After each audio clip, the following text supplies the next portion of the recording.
Se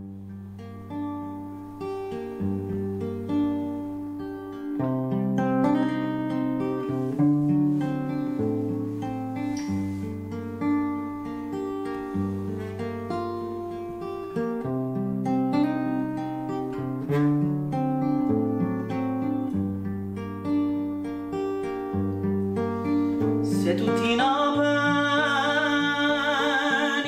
la mia innamorata.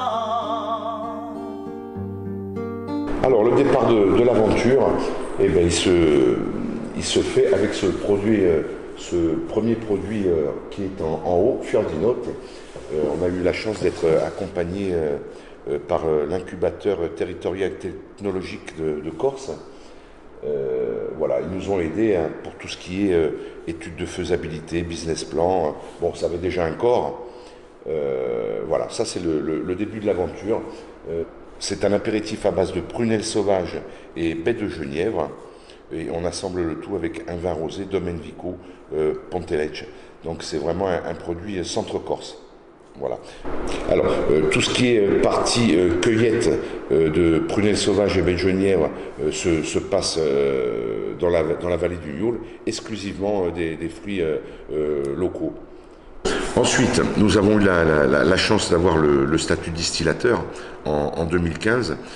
Donc on a pu faire d'autres produits un peu plus alcoolisés. Donc on est parti sur la gamme des liqueurs. Alors la première liqueur qui est sortie donc des locaux, c'est la liqueur de myrte. Ensuite, bon, on ne pouvait pas rester sur un seul produit. On a choisi de faire des agrumes. On a fait donc liqueur de mandarine et après est découlé liqueur de châtaigne, liqueur de menthe. Après on fait quelques séries spéciales, à savoir liqueur 5 agrumes et liqueur de mûre. Et voilà. Alors depuis cette année, on est dans des nouveaux locaux, donc on s'est doté d'un nouvel alambic pour pouvoir faire des eaux de vie. Donc voilà, le nouvel alambic. Alors c'est un alambic à colonne de fabrication allemande. On l'a commandé en 2020.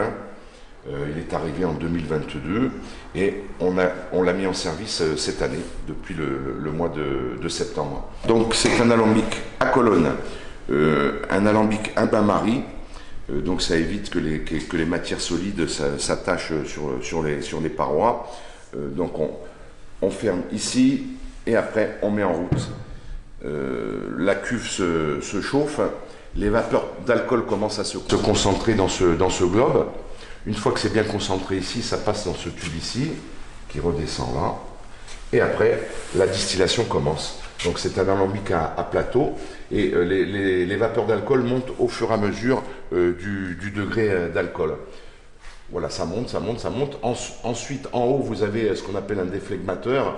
On va dire que c'est un concentrateur de vapeur d'alcool. Une fois qu'il y a assez de concentration d'alcool fort, donc ça passe dans ce tube-là. C'est un refroidisseur, ici.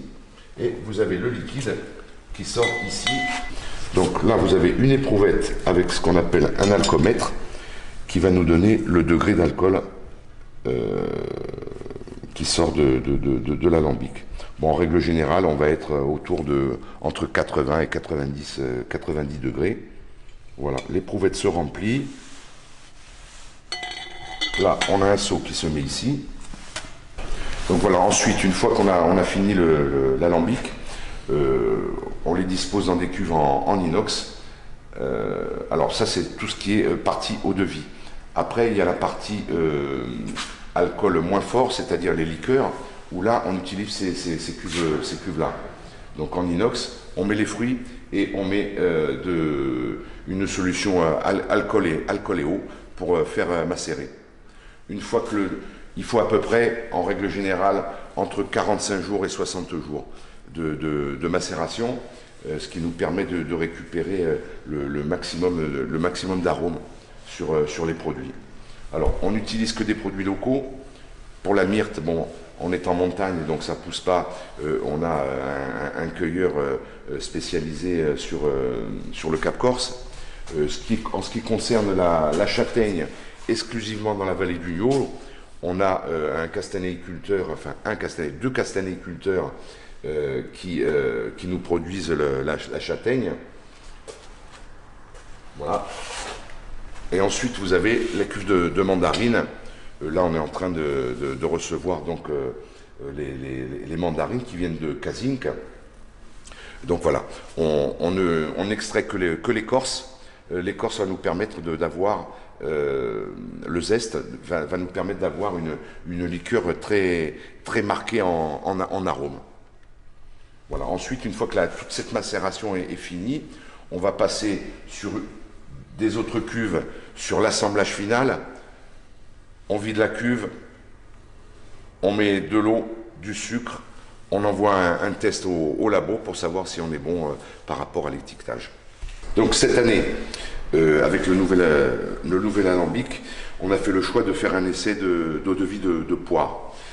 Donc on a fait rentrer à peu près 1,5 tonne de poire. Donc la poire, ben, c'est de la poire Williams. On a la chance d'avoir un producteur sur la Kazinc qui nous fournit en poire Williams. Donc la mise en œuvre, pas qu'elle soit compliquée, mais c'est quand même assez fastidieux. C'est-à-dire quand vous faites rentrer 1,5 tonne, ben, voilà, il faut couper les poires en 4, il faut enlever la queue, et après on met ce qu'on appelle en fermentation naturelle, c'est-à-dire que le sucre des poires va se transformer en alcool. Une fois que cette fermentation est finie, on passe dans l'alambic que vous avez vu là, juste à côté. Et là, on distille. Donc l'alcool qui est dans les poires va se distiller. On va faire un alcool de poire. Alors là, pour l'instant, c'est dans des fûts bleus. On va les mettre dans des dames-jeannes en verre et on va les laisser reposer à peu près 1 an. Il faut qu'il y ait les 4 saisons pour avoir les amplitudes thermiques. Donc automne, hiver, printemps, été. Et là, l'eau-de-vie de poire va s'adoucir. Donc on va perdre en agressivité et on sera sur le côté beaucoup plus fruité du produit. Voilà, là c'est le produit final, mais en ce qui concerne la liqueur. Donc on a parlé avant de l'eau-de-vie. L'eau-de-vie donc ne sera mise en vente pas avant septembre l'année prochaine. Pour la liqueur, c'est moins compliqué. Le temps de macération étant fini, on les a mis en bouteille. Voilà, et le produit final. Ensuite, on est toujours en train de faire des recherches et développement de nouveaux produits. Le prochain produit qui sortira donc avant l'été, ce sera une liqueur de miel d'arbouze. On a la chance d'avoir des apiculteurs donc sur la vallée du Niol. L'arbouze, le miel d'arbouze, c'est un côté un peu amer. Et l'assemblage de l'amertume et de l'alcool fait un produit, on va pas être prétentieux, pas un produit exceptionnel, mais vraiment différent des autres. En commercialisation, je pense que ce sera fin juin.